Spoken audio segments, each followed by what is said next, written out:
Bonjour les Capricornes et bienvenue sur votre tirage de la dernière moitié du mois de mai. Allez, on commence. 3e semaine, du coup, votre enfant intérieur, il vous dit « vois au-delà ». Il y a peut-être des choses, pour vous, ça se passe mal, mais en fait, c'est un cadeau mal emballé de l'univers. En fait, c'est un bien pour un mal pour un bien, pardon.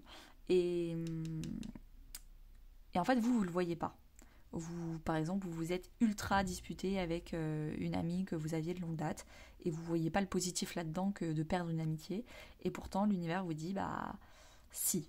Et il va falloir faire confiance, il va falloir voir au-delà, comprendre. Peut-être que cette amie a commencé à mal tourner, peut-être que cette amie, vous élevez, vous changez, et cette amie, elle veut rester en bas, je ne sais pas. Mais en tout cas, il va falloir voir au-delà de cette situation. N'hésitez pas à me dire en commentaire qu'est-ce qu'il faut voir au-delà. Moi, je suis hyper curieuse de ce qui se passe dans vos vies. Donc donnez-moi des exemples concrets de ce qui se passe sur cette carte-là. Ok, donc ça c'est le message de votre enfant intérieur. Vous incarnez la carte de l'empereur. Ça rigole pas, surtout avec cette carte-là. Franchement, les Capricornes, vous n'êtes pas là pour blaguer ou pour enfiler des perles. Hein. Vous êtes là, vous voulez créer votre empire. Vous êtes stable, vous voulez gouverner, vous voulez être le référent de quelque chose, vous voulez avoir du pouvoir. Dans l'équilibre, hein. Et tant mieux, j'ai envie de dire. C'est stable, l'empereur c'est la carte numéro 4, l'arcane numéro 4. Enfin, c'est vraiment... vous êtes pleinement en possession de votre pouvoir et de votre stabilité. Pourquoi votre gros challenge de cette semaine, les Capricornes, ça va être votre syndrome de l'imposteur. Je ne sais pas si c'est un syndrome de l'imposteur professionnel ou un syndrome de l'imposteur sentimental. Vous ne vous sentez pas à la hauteur ou vous ne vous sentez pas légitime. Il y a d'autres personnes qui le font mieux que moi, c'est trop beau pour être vrai, bla bla bla. Donc je fuis. Vous vous déresponsabilisez. Encore une fois, je ne sais pas si c'est là ou là. N'hésitez pas à me dire en commentaire ce qui vous parle. Moi, je vous conseille, je vous mets en description de cette vidéo un lien vers la vidéo Les 5 blessures qui empêchent d'être soi-même, que j'ai faite. Dans la minuterie, vous cliquez sur la blessure du rejet. Et là, vous allez écouter ce que je vais vous dire sur la blessure du rejet, comment arrêter de fuir, avec des petits exercices sur reprendre vos responsabilités.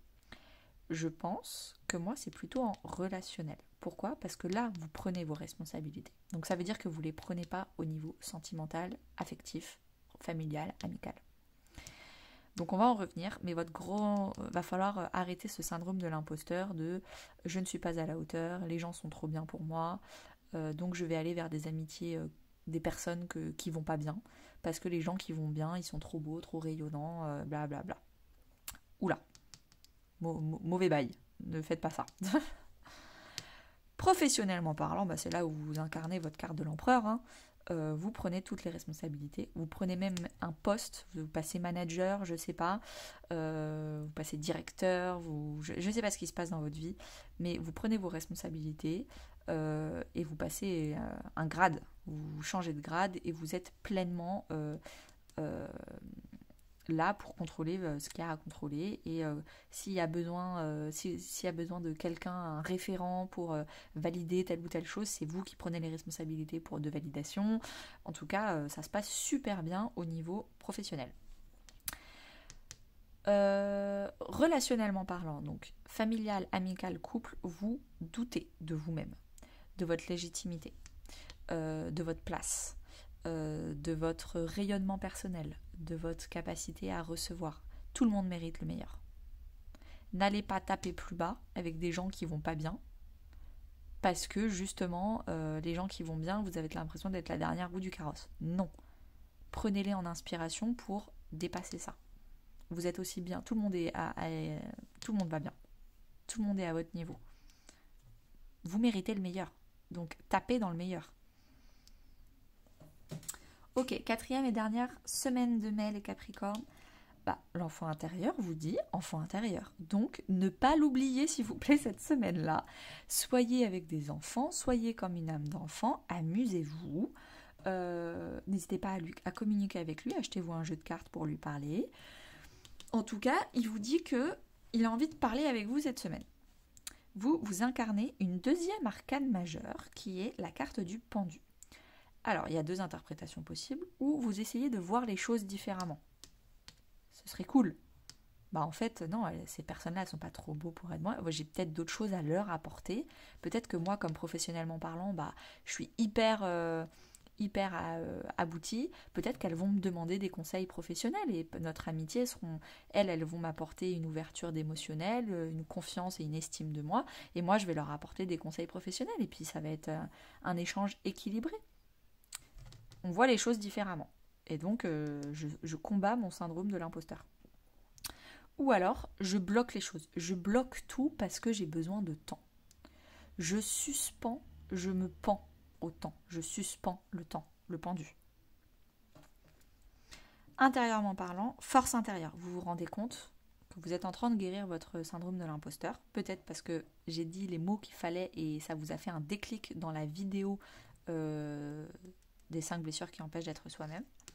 En tout cas, vous avez une force intérieure et donc par la loi de l'attraction, comme vous avez compris que vous êtes légitime et que vous méritez le meilleur, bah, du coup, vous restez et vous attirez les meilleures personnes à vous.